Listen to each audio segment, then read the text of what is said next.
नमस्कार. श्री स्वामी समर्थ. तुमचं आमच्या चॅनलवर मनःपूर्वक स्वागत आहे. आज आपण एक अतिशय रोचक आणि विचार करायला लावणारा विषय घेऊन आलो आहोत. विधीचा लिखाण कधीही मिटत नाही.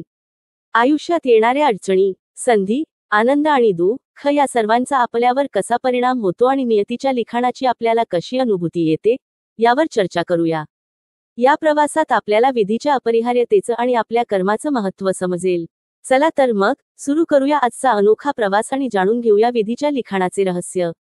त्यापूर्वी जर तुम्हाला आमचा हा विषय आवडला तर कृपया लाईक करा, शेअर करा आणि सबस्क्राईब करायला विसरू नका, ज्यामुळे आम्ही आणखी असेच रोचक विषय तुमच्यासमोर आणू शकू. उज्जैन नगरीचे एकच चक्रवर्ती सम्राट झाले आणि ते म्हणजे सम्राट विक्रमादित्य, ज्यांच्या नावावर भारतवर्षात विक्रम संवतची सुरुवात झाली.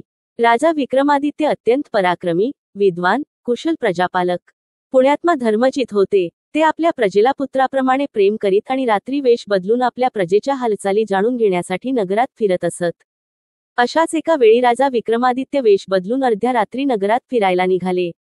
फिरत फिरत काही वेळ गेला आणि राजा विक्रमादित्य नगराच्या परिक्रमा मार्गावरून जात होते. रस्त्याच्या दुसऱ्या बाजूला घनदाट जंगल होते. अचानक राजा विक्रमादित्यांनी पाहिले की एक तरुण खांद्यावर कुऱ्हाड घेऊन जंगलात प्रवेश करीत आहे आणि लाकूड तोडण्यासाठी एका उंच झाडावर चढला. तेव्हा राजा विक्रमादित्यांनी पाहिले की एक अत्यंत धोकादायक अस्वल धावत येऊन त्या झाडावर चढू लागले, ज्या झाडावर तो तरुण लाकूड तोडत होता. राजा विचार करू लागला, हे कसले दृश्य आहे? हे धोकादायक अस्वल त्या लाकूडतोड्याच्या मागे का लागले आहे? चुपचाप मी पाहतो काय होते. तेवढ्यात लाकूडतोड्याचे पाय घसरले आणि तो जमिनीवर होऊन मरतो. राम राम राम, या अस्वलामुळे हा लाकूडतोड्या मारला गेला. मला हे कळत नाही आहे की अर्ध्या रात्री हा लाकूडतोड्या जंगलात लाकडे का तोडत आला होता. तेव्हा राजा विक्रमादित्य पाहतात की ते अस्वल झाडाखाली उतरले आणि एका सुंदर युवतीत बदलले. राजा परत विचार करू लागला, नाही, हे कसे शक्य आहे? मला यावर विश्वास बसत नाही आहे. हे अस्वल सुंदर मुलीमध्ये कसे बदलू शकते? अखेर हे कोण आहे? मला याबद्दल जाणून घ्यावे लागेल. राजा विक्रमादित्य हे सर्व पाहून आश्चर्यचकित होत होतो आणि ते विचार करीत होता, आता काय होईल पुढे. थोड्याच वेळात राजा विक्रमादित्याचे 2 सैनिक, जे रात्री गस्त घालत होते, तिथे आले आणि योगायोगाने ते दोघेही सगळे भाऊ होते. दादा, किती सुंदर मुलगी बसली आहे. माझं मन होतं की मी हिच्याशी लग्न करू. मोठ्या भाऊ लग्नाचा असताना छोटा भाऊ कसा लग्न करू शकतो? मोठा असल्यानं आधी मी हिच्याशी लग्न करीन. मोठ्या भाव असलं म्हणजे प्रत्येक गोष्ट आधी तुलाच मिळायला हवी का? ही सुंदरी मला आवडली आहे. आधी मी हिला पाहिलं आहे, म्हणून हिच्याशी लग्न मीच करीन. नाही, तू छोटा आहेस. छोट्या भावाने मोठ्या भावाच्या आज्ञेचे पालन करायला हवे. तू कसला भाऊ आहेस जो माझ्या बोलण्याचं ऐकत नाही? असं म्हणत त्यांनी वाद सुरू केला. काही वेळ वाद चालला, मग मोठा भाऊ म्हणाला, भाऊ, आपण व्यर्थ झगडत आहोत. का नाही आपण या मुलीकडूनच विचारतो की ती कोणासोबत लग्न करेल? हो दादा, तुम्ही बरोबर म्हणत आहात, चला विचारूया. असं ठरवून दोन्ही भाऊ त्या मुलीकडे गेले. मोठ्या भावाने मुलीला विचारलं, हे सुंदरी, तुम्ही कोण आहात आणि येथे काय करत आहात? मी जवळच्या गावात राहते आणि माझ्या पतीच्या शोधात आहे. तुमचा पती कुठे आहे? आम्ही तुम्हाला शोधण्यात मदत करू शकतो. आत्ता तरी मी कुणाशीही लग्न केलेलं नाही, योग्य वराच्या शोधात आहे. हे सुंदरी, आम्ही दोघे भाऊ अजून कुवारे आहोत. तुम्ही इच्छित असाल तर आम्हा दोघांपैकी कोणासोबतही लग्न करू शकता. मी तुमच्यापैकी कोणासोबतही लग्न करेन, पण माझी एक अट आहे. हो, सांगा, तुमची अट काय आहे? तुमच्यापैकी जो अधिक बहादूर असेल, त्याच्याशी मी लग्न करेन. इतकं ऐकल्यावर दोन्ही भाऊ स्वतःला एकमेकांपेक्षा श्रेष्ठ सिद्ध करण्याच्या इच्छेने एकमेकांशी लढू लागले. या प्रकारे तडफड करत दोन्ही भाऊ मृत्यूच्या कुशीत गेले. त्यांचा मृत्यू झाला. मग ती मुलगी दुसऱ्या दिशेला निघाली. अद्भुत, अविश्वसनीय आहे हे. काय हे आश्चर्य आहे. हे सत्य आहे का? मला विश्वास नाही होतो आहे. जर हे सत्य असेल तर मला याचा पाठलाग करावा लागेल आणि याबद्दल सगळं काही जाणून घ्यावं लागेल. अखेर हे कोण आहे? याचा हेतू काय आहे? राजा विक्रमादित्याने त्या मुलीचा पाठलाग केला. त्यांनी तिचा पाठलाग सुरूच ठेवला. अशी विचित्र घटना पाहून राजा आश्चर्यचकित झाले. राजाला त्या रहस्यमय सुंदर युवतीबद्दल जाणून घेण्याची खूप उत्सुकता होती. राम राम राम, ही मुलगी तर नाग बनली. अखेर हे रहस्य काय आहे? कदाचित मला भ्रम होत असेल. नाही, हे भ्रम नाही असू शकत. मी माझ्या डोळ्यांनी सत्य घटना पाहत आहे. तो विषारी नाग मोठ्या वेगाने पुढे निघाला आणि राजा त्याचा पाठलाग करत राहिले. काही अंतरावर पाठलाग करताना राजा विक्रमादित्य नदीच्या किनाऱ्यापर्यंत पोचले. आता तर सकाळ झाली आहे. पण हे रहस्य अजूनही संपले नाही. राजा विक्रमादित्य एका झाडाच्या मागे लपले आणि पाहत राहिले. नदीच्या मध्यभागी एक नाव होती, ज्यामध्ये 4 लोक होते.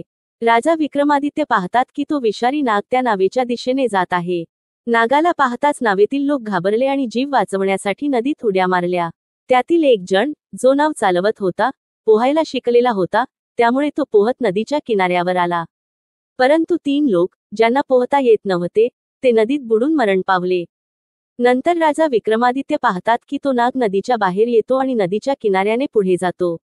मला याचं रहस्य कळणार नाही जोपर्यंत मी याचा पाठलाग करत राहणार नाही. राजा विक्रमादित्य त्याचा पाठलाग करत राहिले. थोड्याच वेळाने त्यांनी पाहिले की तो नाग एक वृद्ध पंडित बनला आहे. अतिशय अद्भुत, अविश्वसनीय आहे हे. आता हीच वेळ आहे. आता मी त्यांच्याबद्दल सहजपणे विचारू शकतो की अखेर हे कोण आहे. हे विचार करून राजा विक्रमादित्य त्या वृद्ध पंडितासमोर गेले आणि त्याच्या समोर हात जोडले. त्या वृद्ध ब्राह्मणानेही हात उंचावून स्वीकार केला. त्यानंतर राजा विक्रमादित्याने त्याला प्रश्न केला, हे मायावी, सत्य सांगा, तुम्ही कोण आहात? त्याने उत्तर दिले, तुम्हाला दिसत नाही का? मी एक ब्राह्मण आहे. राजा म्हणाला, तुम्ही सत्य बोलत आहात की खोटं? तुम्ही ब्राह्मण नाही आहात, खरं सांगा, तुम्ही कोण आहात? त्यावर त्याने उत्तर दिले, ठीक आहे, मग तुम्हीच सांगा, मी कोण आहे? राजा म्हणाला, तुम्ही ते नाही आहात जे तुम्ही दिसत आहात. त्याने सांगितले, मी जो काही आहे, त्याचे तुम्हाला काय घेणे देणे? तुम्ही तुमच्या कामाशी काम ठेवा आणि तुमचा मार्ग चालू द्या. राजा विक्रमादित्याने ठामपणे सांगितले, मी सत्य जाणल्याशिवाय तुमचा पाठलाग सोडणार नाही. तुम्हाला सत्य सांगावेच लागेल. मी तुम्हाला सांगितले आहे की मी एक वृद्ध ब्राह्मण आहे. राजा म्हणाला, तुम्ही माझ्याशी खोटं बोलू शकत नाही. मी तुमचा तेव्हापासून पाठलाग करत आहे जेव्हापासून तुम्ही अस्वल बनले होते. त्यावेळी तुम्ही त्या तरुण लाकूड तोड्याला मारले. नंतर तुम्ही एक सुंदर मुलगी बनलात आणि सुंदर युवती बनून तुम्ही माझ्या 2 सैनिकांना, जे भाऊ होते, त्यांना एकमेकांशी लढवले. नंतर विषारी नागाच्या रूपात नदीत उडी मारली आणि त्या नावेत असलेल्या लोकांना तुमच्यामुळे मरण आले. आता तुम्ही वृद्ध ब्राह्मणाचा रूप घेतले आहे. आता स्पष्टपणे सांगा की तुम्ही कोण आहात. जर मी तुम्हाला न सांगितले तर? हे ऐकून राजा विक्रमादित्याने आपली तलवार काढली. मग मरायला तयार व्हा. तुम्हाला माहित नाही का की ही राजा विक्रमादित्याची नगरी आहे आणि मी या राज्याचा निष्ठावान नौकर आहे. या धर्मात्मा राजाच्या नगरीत इतक्या लोकांचा जीव घेऊन तुम्ही जिवंत राहू शकत नाही. आता मरण्यापूर्वी लवकर सांगा की तुम्ही कोण आहात. तो हसत म्हणाला, मला धमक्या देऊ नका.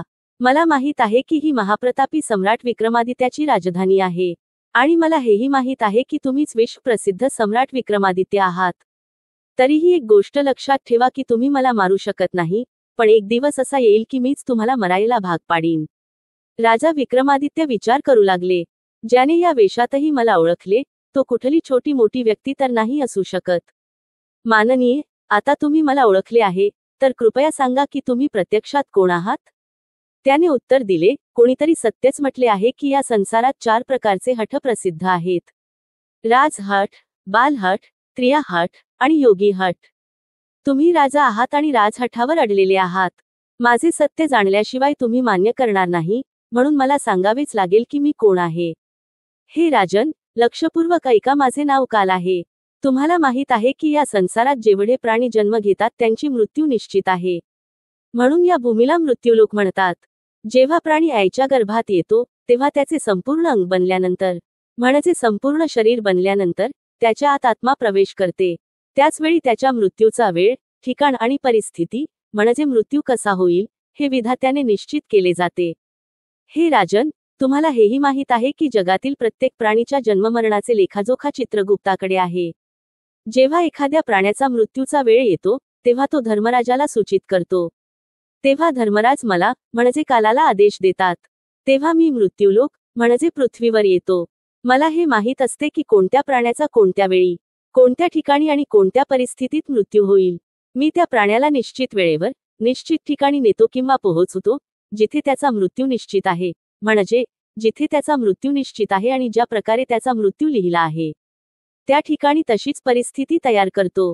हे राजन, त्या लाकूडतोड्याला मी मारले नाही. राजा म्हणाले, तुम्ही खोटं बोलत आहात. मी स्वतः माझ्या डोळ्यांनी पाहिले आहे, त्या लाकूडतोड्याचा मृत्यू तुम्ही कारण होतात. हो, हे सत्य आहे की मी त्याच्या मृत्यूचे कारण होतो. पण सांसारिक लोक असे समजतात की लाकूडतोड्याचा मृत्यू वृक्षावरून होऊन झाला आहे. मला मृत्यूदेव धर्मराजाच्या आदेशाचे पालन करावे लागते. हे राजा, त्याचा मृत्यू वृक्षावरून पडण्यामुळेच लिहिला होता. हे राजन, जर त्या सैनिक भावांची गोष्ट कराल तर त्यांना मी मारले नाही. त्यांचा मृत्यू एकमेकांच्या हाताने लिहिला होता, म्हणून त्यांच्यासाठी मला सुंदर युवती बनावे लागले. नावेत बसलेल्या काही लोकांचा मृत्यू पाण्यात बुडून लिहिला होता, त्यासाठी मला भयानक नागाचा रूप घ्यावे लागले. हे राजा, मला वाटते की आता तुम्ही चांगलेच समजले असाल की मी कोण आहे आणि तुमच्या नगरीत का आलो होतो. आणि हेही समजले असाल की वेळ, ठिकाण आणि परिस्थितीचा सांसारिक प्राणीच्या जीवनात किती मोठी भूमिका असते. हे राजन, आता मी जातो. थांबा, हे कालदेव, तुम्ही मला खूप चांगली माहिती दिली आहे, ज्यासाठी मी तुमचा खूप आभारी आहे. कृपया जाण्यापूर्वी माझ्या एका प्रश्नाचे उत्तर द्या. तुम्ही सांगा की माझा मृत्यू कधी, कोणत्या ठिकाणी आणि कसा होईल. हे राजन, जर मी तुम्हाला मृत्यूचा वेळ आधीच सांगितला तर तुम्ही या क्षणापासून चिंताग्रस्त व्हाल. आणि तुम्हाला माहित आहे की चिंता चितासारखी असते. अजून तुमच्या राज्यात अनेक शुभ आणि जनकल्याणाचे कार्य करायचे आहेत. आणि हे राजन, जर मनुष्याने आपल्या मृत्यूच्या वेळेबद्दल जाणून घेतला तर तो आपले जीवन चांगल्या प्रकारे जगू शकणार नाही. तो जीवनाचा आनंद घेऊ शकणार नाही. तो आपल्या मृत्यूच्या चिंतेतच राहील आणि तो चिंताग्रस्त राहील. म्हणून मी तुम्हाला सांगू शकत नाही की तुमचा मृत्यू कधी आणि कसा होईल. पण जो विधीचा विधान आहे तो अटल आहे. त्याला टाळता येणार नाही. जे होणार आहे ते होणारच आहे, जरी कोणी लाख चतुराई केली तरी, पण विधीचा लेख मिटत नाही. असे म्हणत कालदेव तेथून अंतर्धान झाले. राजा विक्रमादित्य विचारात पडले आणि त्यांच्या मनात कालाच्या उपदेशाने उत्पन्न झालेल्या ज्ञानाची आणि अनुभवाची गहन छाप राहिली.